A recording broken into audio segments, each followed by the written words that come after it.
That splendid music, the coming in music, the Elephant March from Aida, is the music I've chosen for my funeral. And you can see why it's triumphal. I won't feel anything, but if I could, I would feel triumphal at having lived at all, and at having lived on this splendid planet, and having been given the opportunity to understand something about why I was here in the first place before not being here. Can you understand my quaint English accent? Okay.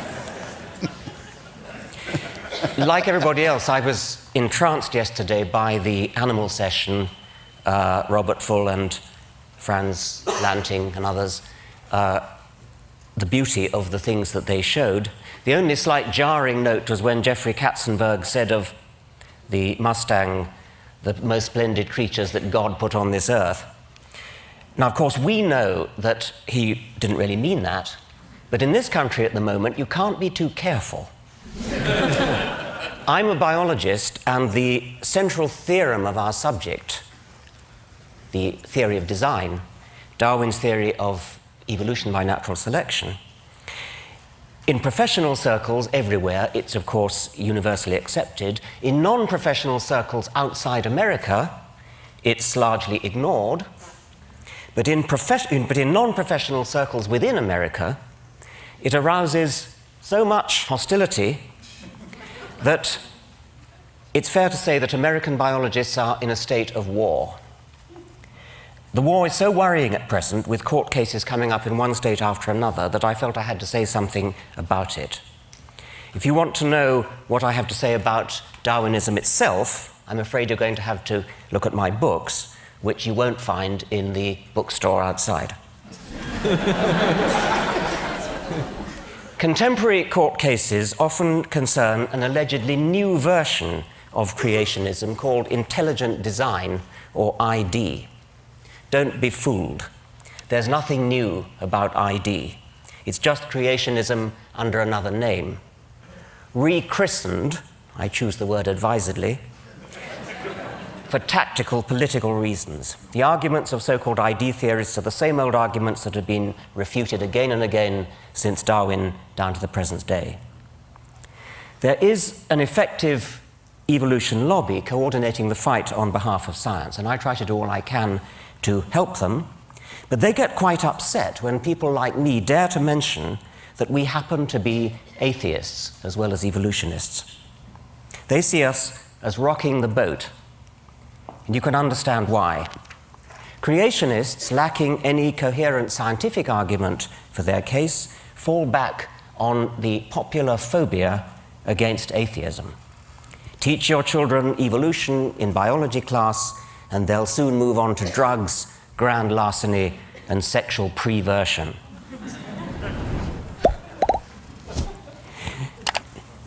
In fact, of course, educated theologians from the Pope down are firm in their support of evolution. This book, Finding Darwin's God, by Kenneth Miller, is one of the most effective attacks on intelligent design that I know, and it's all the more effective because it's written by a devout Christian. People like Kenneth Miller could be called a godsend to the evolution lobby, because they expose the lie that evolutionism is, as a matter of fact, tantamount to atheism. People like me, on the other hand, rock the boat. But here I want to say something nice about creationists. It's not a thing I often do, so listen carefully. I think they're right about one thing. I think they're right that evolution is fundamentally hostile to religion.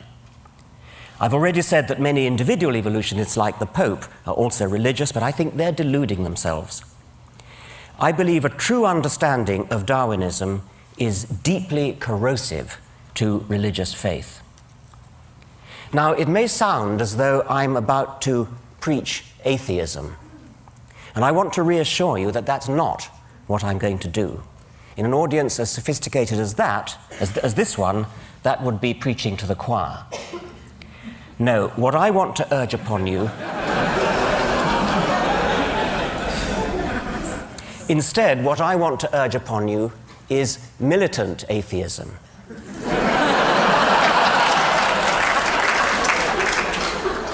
But that's putting it too negatively. If I was a person who were interested in preserving religious faith, I would be very afraid of the positive power of evolutionary science, and indeed science generally, but evolution in particular, to inspire and enthrall, precisely because it is atheistic. Now, the difficult problem for any theory of biological design is to explain the massive statistical improbability of living things. Statistical improbability in the direction of good design. Complexity is another word for this. The standard creationist argument, there is only one, they all reduce to this one, takes off from statistical improbability. Living creatures are too complex to have come about by chance, therefore they must have had a designer. This argument, of course, shoots itself in the foot. Any designer capable of designing something really complex has to be even more complex himself. And that's before we even start on the other things he's expected to do, like forgive sins, bless marriages, listen to prayers, favor our side in a war, disapprove of our sex lives, and so on. Complexity is the problem that any theory of biology has to solve. And you can't solve it by postulating an agent that is even more complex, thereby simply compounding the problem. Darwinian natural selection is so stunningly elegant because it solves the problem of explaining complexity in terms of nothing but simplicity. Essentially, it does it by providing a smooth ramp of gradual, step-by-step increment. But here I only want to make the point that the elegance of Darwinism is corrosive to religion precisely because it is so elegant, so parsimonious, so powerful, so economically powerful. It has the sinewy economy of a beautiful suspension bridge. The God theory is not just a bad theory, it turns out to be in principle incapable of doing the job required of it. So returning to tactics and the evolution lobby, I want to argue that rocking the boat may be just the right thing to do. My approach to attacking creationism is unlike the evolution lobby. My approach to attacking creationism is to attack religion as a whole. And at this point, I need to acknowledge the remarkable taboo against speaking ill of religion. And I'm going to do so in the words of the late Douglas Adams, a dear friend who, if he never came to TED, certainly should have been invited. He was? He was, good. I thought he must have been. He begins this speech, which was tape-recorded in Cambridge shortly before he died. He begins by explaining how science works through the testing of hypotheses that are framed to be vulnerable to disproof. And then he goes on, I quote, "Religion doesn't seem to work like that. It has certain ideas at the heart of it which we call sacred or holy. What it means is, here is an idea or a notion that you're not allowed to say anything bad about. You're just not. Why not? Because you're not." Why should it be that it's perfectly legitimate to support the Republicans or Democrats, this model of economics versus that, Macintosh instead of Windows, but to have an opinion about how the universe began, about who created the universe, no, that's holy. So we are used to not challenging religious ideas. And it's very interesting how much of a furore Richard creates when he does it. He meant me, not that one. Everybody gets absolutely frantic about it, because you're not allowed to say these things. Yet when you look at it rationally, there is no reason why those ideas shouldn't be as open to debate as any other, except that we've agreed somehow between us that they shouldn't be. Well, that's the end of the quote from Douglas. In my view, not only is science corrosive to religion, religion is corrosive to science. It teaches people to be satisfied with trivial, supernatural non-explanations and blinds them to the wonderful real explanations that we have within our grasp. It teaches them to accept authority, revelation, and faith instead of always insisting on evidence. There's Douglas Adams' magnificent picture from his book, Last Chance to See. Now, there's a typical scientific journal, the Quarterly Review of Biology, and I'm going to put together, as guest editor, a special issue on the question, did an asteroid kill the dinosaurs? And the first paper is a standard scientific paper presenting evidence.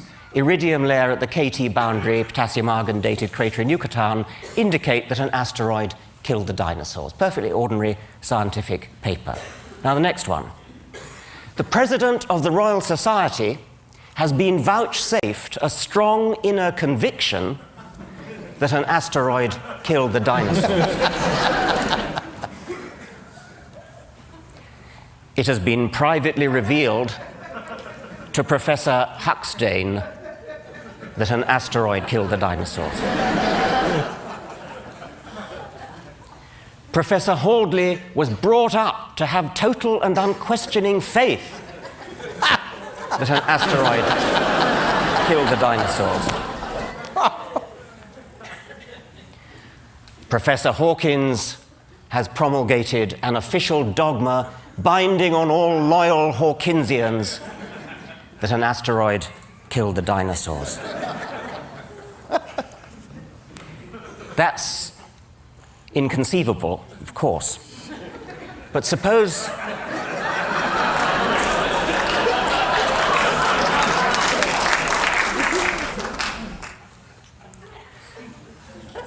in 1987, a reporter asked George Bush Sr. whether he recognized the equal citizenship and patriotism of Americans who are atheists.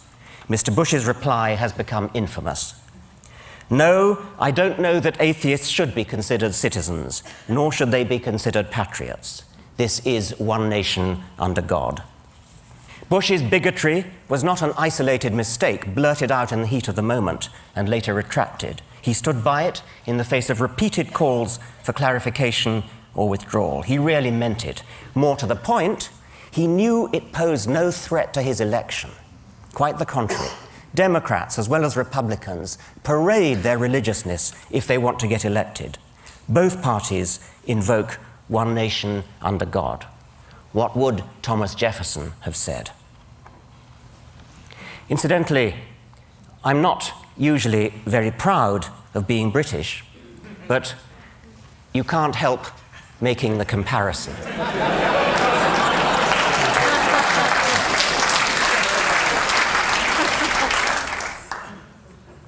In practice, what is an atheist? An atheist is just somebody who feels about Yahweh the way any decent Christian feels about Thor or Baal or the golden calf. As has been said before, we are all atheists about most of the gods that humanity has ever believed in. Some of us just go one god further.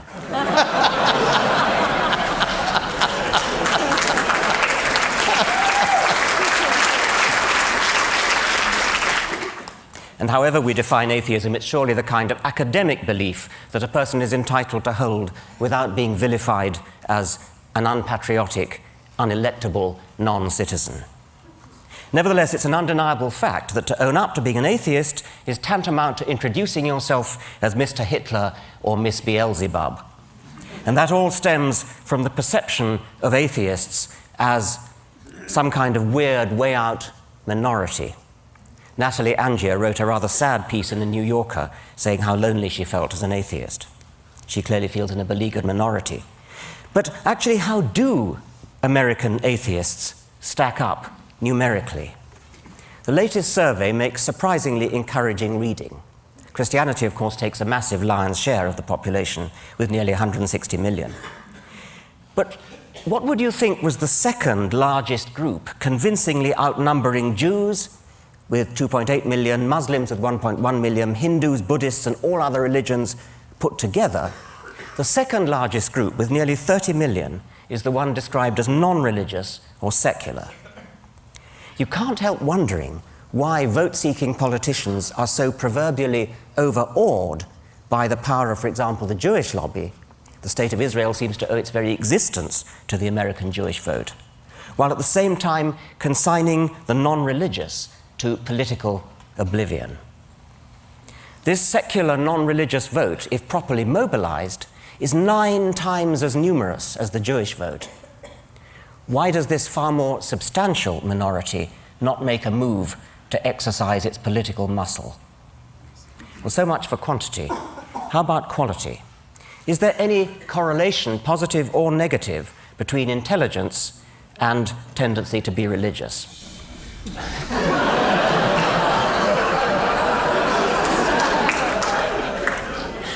The survey that I quoted, which is the ARIS survey, didn't break down its data by socioeconomic class or education, or IQ or anything else. But a recent article by Paul G. Bell in the Mensa magazine provides some straws in the wind. Mensa, as you know, is an international organization for people with very high IQ. And from a meta-analysis of the literature, Bell concludes that, I quote, of 43 studies carried out since 1927 on the relationship between religious belief and one's intelligence or educational level, all but 4 found an inverse connection. That is, the higher one's intelligence or educational level, the less one is likely to be religious. Well, I haven't seen the original 42 studies, and I can't comment on that meta-analysis, but I would like to see more studies done along those lines. And I know that there are, if I could put a little plug here, there are people in this audience easily capable of financing a massive research survey to settle the question. And I put the suggestion up for what it's worth. But let me now show you some data that have been properly published and analyzed on one special group, namely top scientists. In 1998, Larson and Whittam polled the cream of American scientists, those who've been honored by election to the National Academy of Sciences. And among this select group, belief in a personal God dropped to a shattering 7%. About 20% are agnostic, and the rest could fairly be called atheists. Similar figures obtained for belief in personal immortality. Among biological scientists, the figure's even lower. 5.5% only believe in God. In physical scientists, it's 7.5%. I've not seen corresponding figures for elite scholars in other fields, such as history or philosophy, but I'd be surprised if they were different. So we've reached a truly remarkable situation, a grotesque mismatch between the American intelligentsia and the American electorate. A philosophical opinion about the nature of the universe, which is held by the vast majority of top American scientists, and probably the majority of the intelligentsia generally, is so abhorrent to the American electorate that no candidate for popular election dare affirm it in public. If I'm right, this means that high office in the greatest country in the world is barred to the very people best qualified to hold it, the intelligentsia, unless they're prepared to lie about their beliefs. To put it bluntly, American political opportunities are heavily loaded against those who are simultaneously intelligent and honest.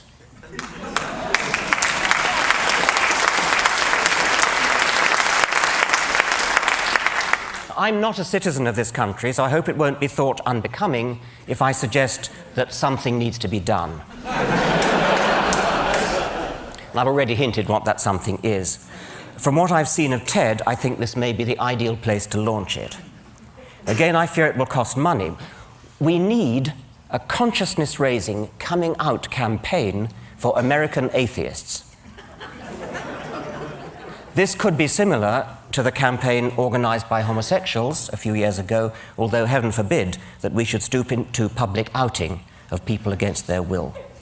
In most cases, people who out themselves will help to destroy the myth that there is something wrong with atheists. On the contrary, they'll demonstrate that atheists are often the kinds of people who could serve as decent role models for your children, the kinds of people an advertising agent could use to recommend a product, the kinds of people who are sitting in this room. There should be a snowball effect, a positive feedback, such that the more names we have, the more we get.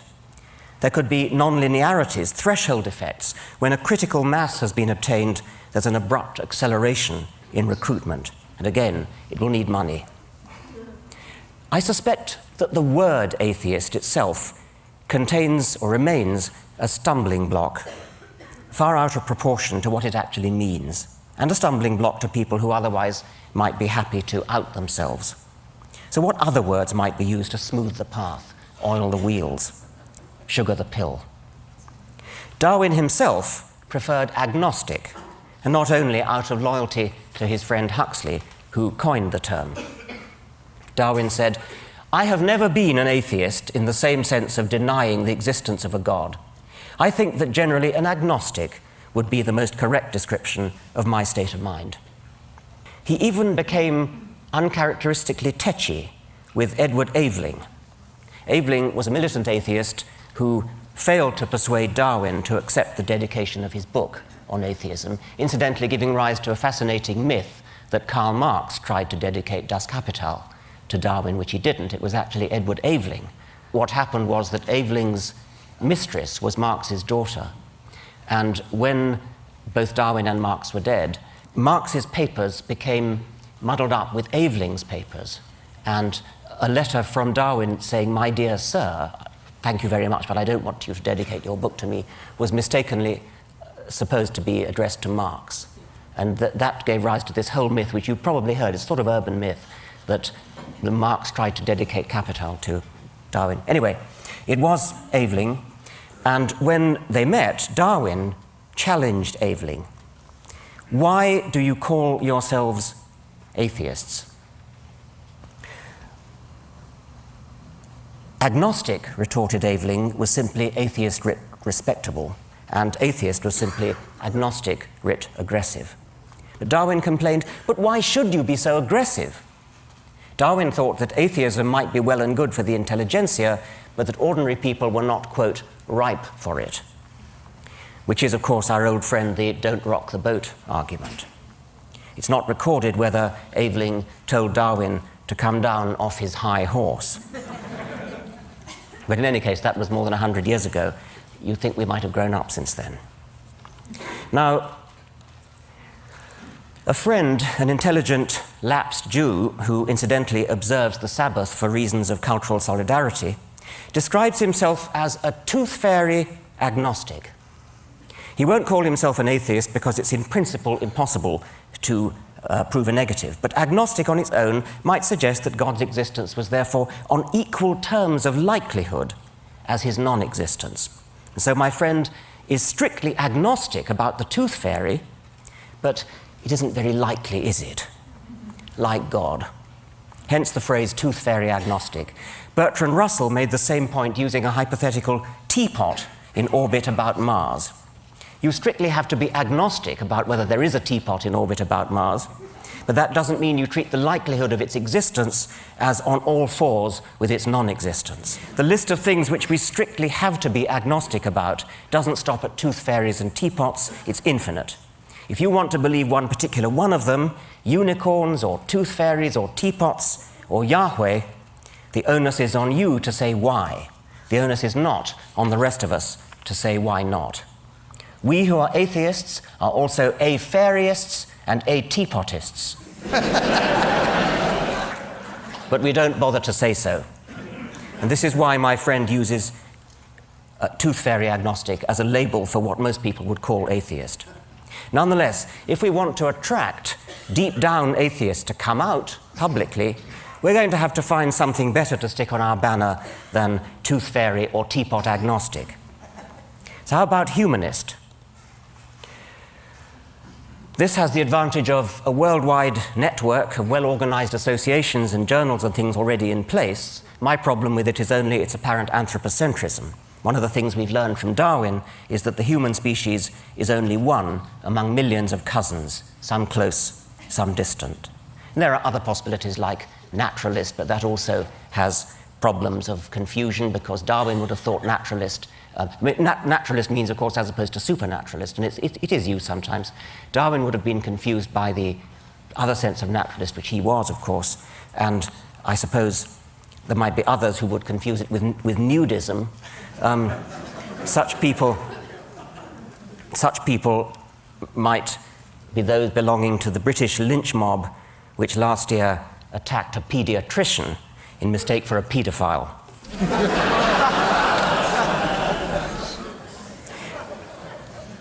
I think the best of the available alternatives for atheist is simply non-theist. It lacks the strong connotation that there's definitely no God, and it could therefore easily be embraced by teapot or tooth fairy agnostics. It's completely compatible with the God of the physicists. When atheists like Stephen Hawking and Albert Einstein use the word God, they use it, of course, as a metaphorical shorthand for that deep, mysterious part of physics which we don't yet understand. Non-theist will do for all that, yet unlike atheist, it doesn't have the same phobic, hysterical responses. But I think, actually, the alternative is to grasp the nettle of the word atheism itself, precisely because it is a taboo word, carrying frissons of hysterical phobia. Critical mass may be harder to achieve with the word atheist than with the word non-theist, or some other non-confrontational word. But if we did achieve it with that dread word, atheist itself, the political impact would be even greater. Now, I said that if I were religious, I'd be very afraid of evolution. I go further. I would fear science in general if properly understood. And this is because the scientific worldview is so much more exciting, more poetic, more filled with sheer wonder than anything in the poverty-stricken arsenals of the religious imagination. As Carl Sagan, another recently dead hero, put it, how is it that hardly any major religion has looked at science and concluded, this is better than we thought? The universe is much bigger than our prophets said, grander, more subtle, more elegant. Instead, they say, no, no, no, my God is a little God, and I want him to stay that way. A religion, old or new, that stressed the magnificence of the universe, as revealed by modern science, might be able to draw forth reserves of reverence and awe hardly tapped by the conventional faiths. Now, this is an elite audience, and I would therefore expect about 10% of you to be religious. Many of you probably subscribe to our polite cultural belief that we should respect religion. But I also suspect that a fair number of those secretly despise religion as much as I do. If you're one of them, and of course many of you may not be, but if you are one of them, I'm asking you to stop being polite, come out and say so. And if you happen to be rich, give some thought to ways in which you might make a difference.